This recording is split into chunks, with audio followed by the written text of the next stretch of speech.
Welcome, Capricorn. This is Regina from Pacific Tarot, getting ready to do your summer solstice reading. The summer solstice is on June 20th, and it marks the sun's entry into Cancer, which is when we are allowed to be patient with ourselves.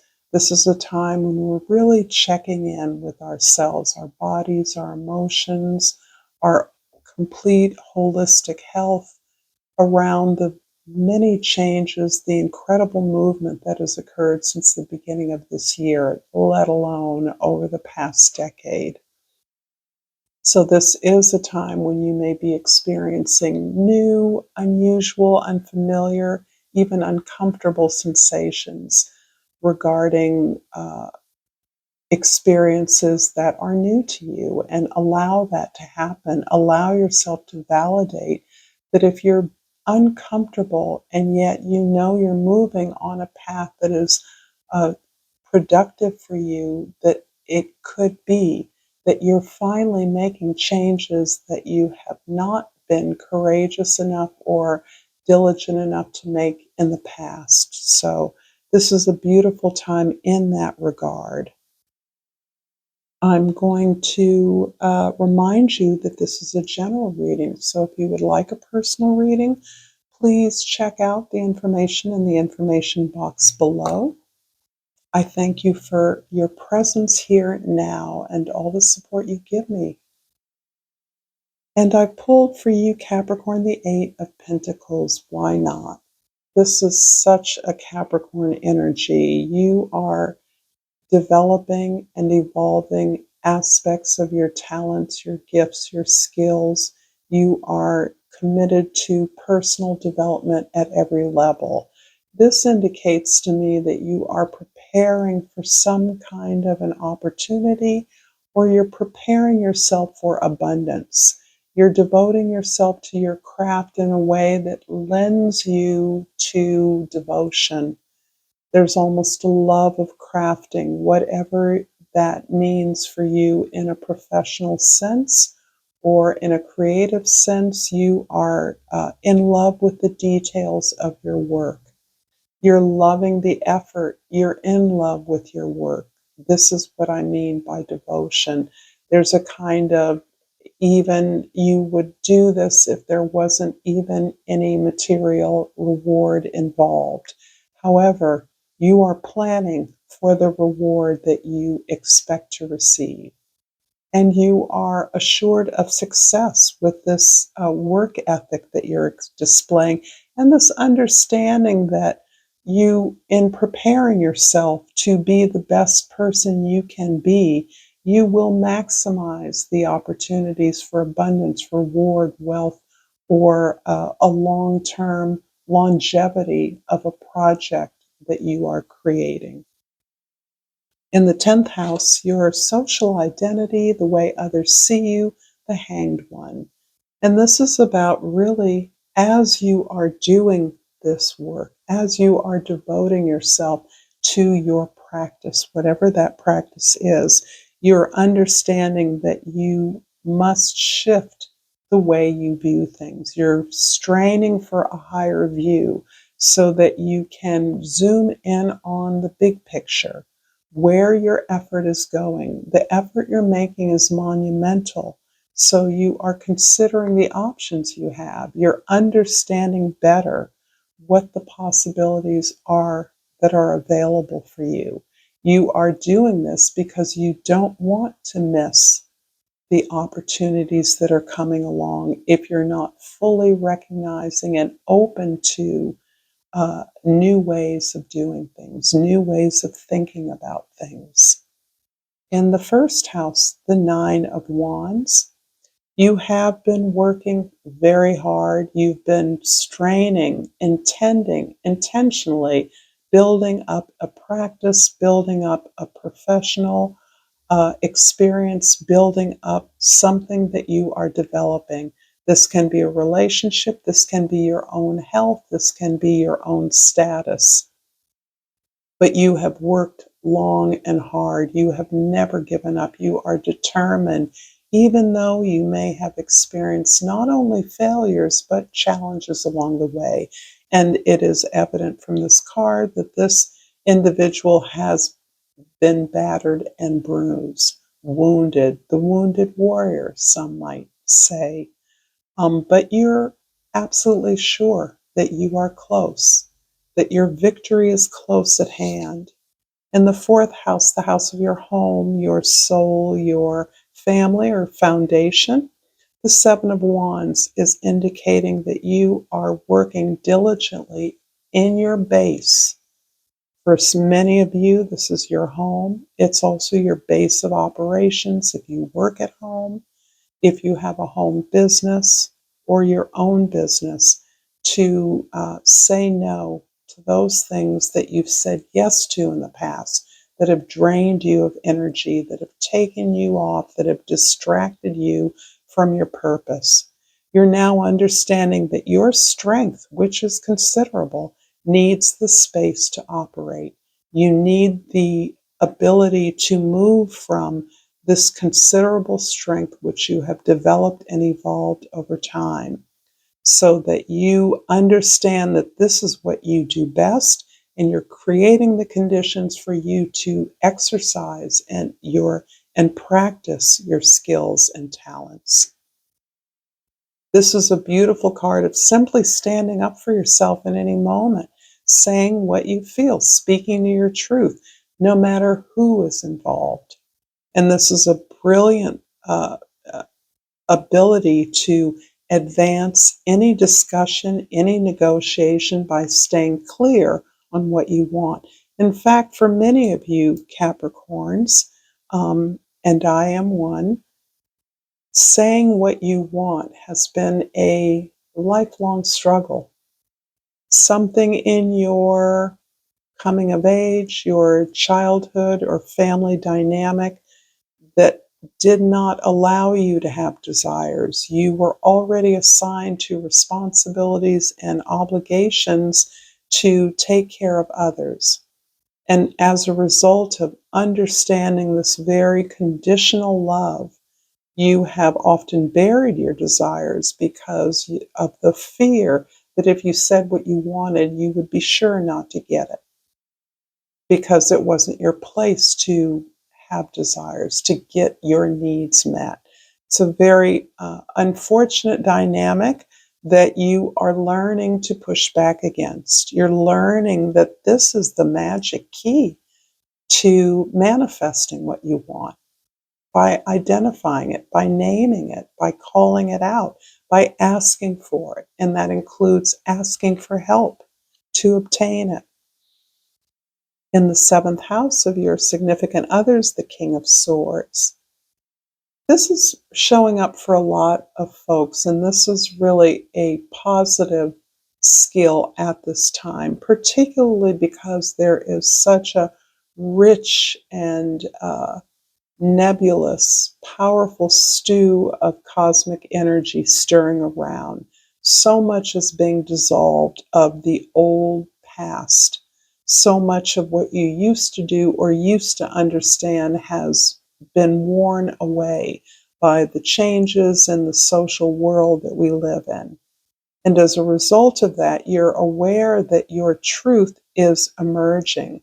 Your truth emerges as a function of your curiosity, your pursuit of that truth. And you do that best when you are in conversation, negotiation, mediation with others, when you are presenting information, when you're sharing information, when you're asking questions, you're asking the right questions. You do not see yourself as holding truth, but rather as negotiating the relationship of your truth to the experiences of others. You know your truth is your truth, but the understanding, the deeper understanding of that inclines you to be curious about how these principles, how your beliefs operate in the world for others. I hope this reading is resonating for you, Capricorn. If so, please like this video, share this with others. Comment below if you feel so moved to, and subscribe to my channel, Pacific Tarot, regret. I know that I cannot change the past. Here. And that doesn't mean that you don't spend a lot of time thinking about it, Capricorn, a lot of time. But you're not trying to change it, you're trying to understand it so that the changes and decisions you make now will be in better alignment with what you actually want, which is what will serve you. And from the Hummingbird Oracle, I have frolicking fun. Flow, flutter, and fly with a playful heart. Well, that sounds like a really refreshing break to me. This is all quite heavy going. The Nine of Wands in the first house is clarified by the Chariot in the second house and the Three of Cups in the third house. Yay! So I'm celebrating the sevens here. The Chariot is really about the I don't need to fit in energy that you're feeling. And I love this card. This is about understanding you are unique, you're original, you're authentic for a purpose because what you have to give to the world, no one else can give. The world has been waiting for what you have to offer. Your participation changes the game. And you have incredible support to be who you are, to pursue what you want. And something tells me that this naming of your desires, your goals, and particularly in the past when you were fearful of saying what you wanted. You were fearful of ridicule, of being laughed at being rejected, and you experienced all those things anyway without always naming what you wanted. So now that you are in a place of understanding that it is your job to understand what your needs and desires are, and you have a lot of support for that. Because you have become vulnerable, you have allowed yourself to expose that vulnerability as part of your ability to learn, to improve who you are, to show up authentically in your responsibilities towards others. And because of that, you are an emotional partner. You're a safe partner. You're a safe support. And you, in kind, can recognize and receive that support. In the fourth house, the Seven of Wands is clarified by the Sun card in the fifth house and the Death card in the sixth house. The Sun and Death together. I think this is feeling like a culmination of this building up, this ability to name the things you want, to stand in your space, is the result of having released so much that told you that your love was, you only deserve love on a conditional basis. As long as you were giving to others and meeting their needs, then you would be parceled out some small portion of love. And instead, as you've learned to stand up for yourself, to show up for yourself, to be vocal about who you are and what you need, to be confident in your uniqueness, you are finding your true, authentic happiness. You're experiencing the impact of your authenticity, your realness, who you are. The impact on others is phenomenal. You lighten the load, you bring fun. Nobody would ever accuse a Capricorn of bringing the fun, but you are learning that your wisdom, your humor, which can be very black, actually lightens the load and reminds everybody of why they're doing the work they are doing, why you're united to accomplish the goals that you are. That's what gives you joy and pleasure. That's what gives you fun. That's what makes you feel whole. That's what makes you attractive. And I would bet that many of you have many friends. I suspect friends you've had for a very long time who still continue to appreciate and love the joy that you bring in your thoughtful confession, in your interesting thoughts, your creative perspective, in your grasp of the community's well-being and health, your real sincere desire to care for others in the way that you want to be cared for, the way that you're learning to care for yourself. The sun is really the star here, and your ability to be that person is highlighted. The King of Swords in the 7th house is clarified by the Temperance in the 8th house and the Strength card in the 9th house.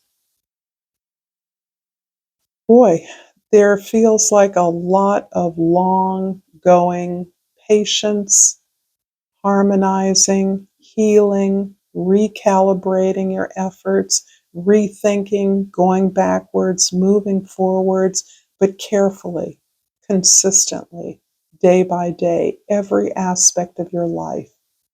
Persevering when there wasn't any obvious or external success to measure your efforts by, but knowing within you that what you're doing is important. What you're doing is not only important, it's necessary to the entire community. And being the one who's willing to show up for that. That has been your slog. You have been patient. You have persevered. You have healed gradually, incrementally, step by step. This is hard work, hard won healing. The Hanged Man in the 10th house is clarified by the Moon card in the 11th and the 6 of Wands in the 12th house.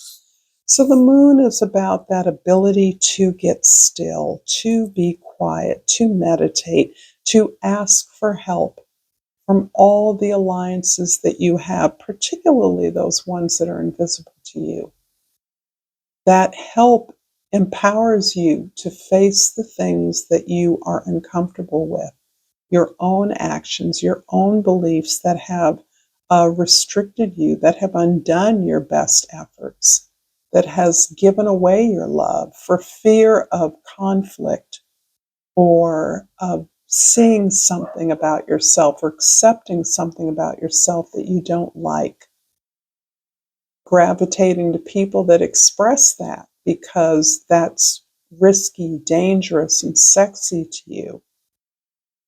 You've released all that, and you now understand the purpose of that is to align you with those forces, those guides, those ancestors that are there for you. The dreams that you ask for that guidance at night, and you get it. When you meditate, you go to those places you've wanted to go to, those places where you go to your school in the ether, and you're given active assignments. That's helping you to understand the nature of the learning process that we all go through and the way that you can assist others in ways that you've been assisted. But ultimately, you're experiencing reward. You're being seen. You're being recognized. And there's a little bit of a double-edged sword with this, Capricorn, because of the level of ego that is often associated with your responsibility, integrity, leadership.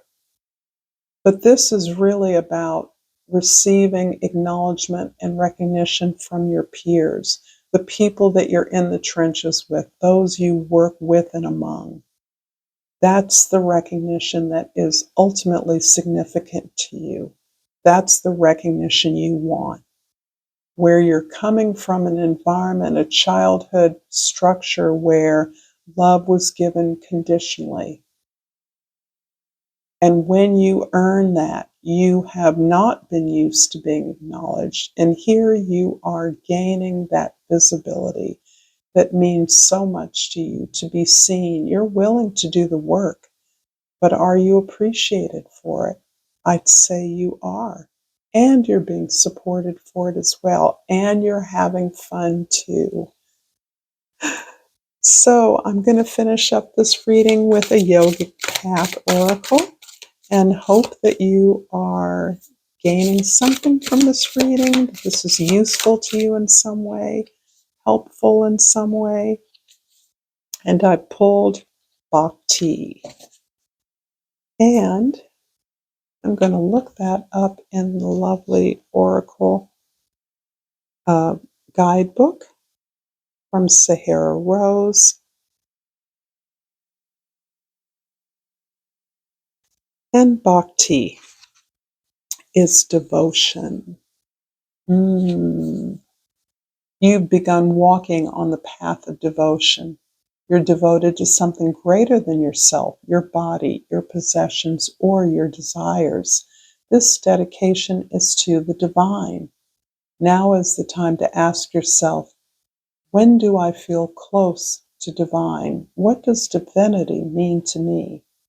Paths to Bhakti Yoga include devotional mantras, meditations, and prayers to the gods and goddesses, offering service to those in need and spending time in nature. The selfless path takes you to the greatest ecstasy of all, the bliss of devoting yourself to spirit. Thank you, fellow Capricorns, for this beautiful reading. Until next time, Namaste.